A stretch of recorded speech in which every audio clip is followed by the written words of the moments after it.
اللہ اللہ اللہ اللہ۔ عورتیں ایک مثال ذرا غور سے سنیں۔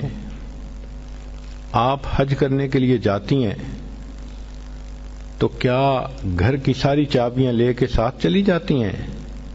نہیں، چابیاں پیچھے چھوڑ جاتی ہیں، بڑی بیٹی کو سمجھا جاتی ہیں، بہو کو سمجھاتی ہیں، بیٹا تم ایسے یہ کر لینا، ضرورت ہو تو ایسے کر لینا، لمبی انسٹرکشنز دیتی ہیں اس کو، اور پھر کہتے ہیں کہ یہ میں ساری چابیاں دیتی جا رہی ہوں، ذرا دھیان رکھنا، اور جب تمہیں ضرورت ہو تم فلاں دروازے کو کھول کے اس کے اندر جو کلوزٹ ہے اس میں پیسے رکھے ہیں تم لے لینا، تاکہ تمہیں کسی سے مانگنے نہ پڑیں۔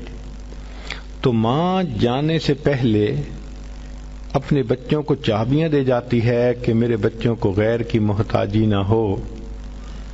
بالکل یہی مثال ہے۔ اللہ کے پیارے حبیب صلی اللہ علیہ وسلم جب اس دنیا سے جانے لگے تو محبوب صلی اللہ علیہ وسلم نے امت کو دعائیں سکھا دیں کہ اگر میری یہ امت ان دعاؤں کو پڑھتی رہے گی تو رحمتوں کے دروازے ان پر کھلتے رہیں گے۔ حدیث مبارکہ میں ہے کہ جبریل کہ اللہ تعالیٰ نے ملک الموت کو بھیجا نبی علیہ السلام کے پاس، انہوں نے آ کے کہا اے اللہ کے حبیب صلی اللہ علیہ وسلم، اللہ تعالیٰ نے آپ کو یاد فرمایا ہے۔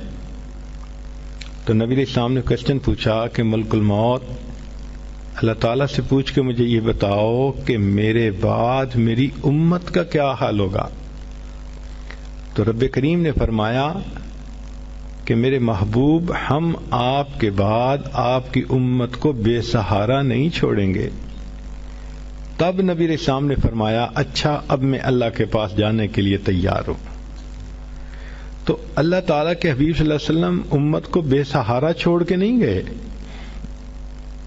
سارے انتظام کر گئے کہ اگر میری امت کو کوئی بھی ضرورت ہوگی یہ مسنون دعا پڑھیں اور ان کے مشکل کام ٹھیک ہو جائیں، اٹکے کام آسان ہو جائیں۔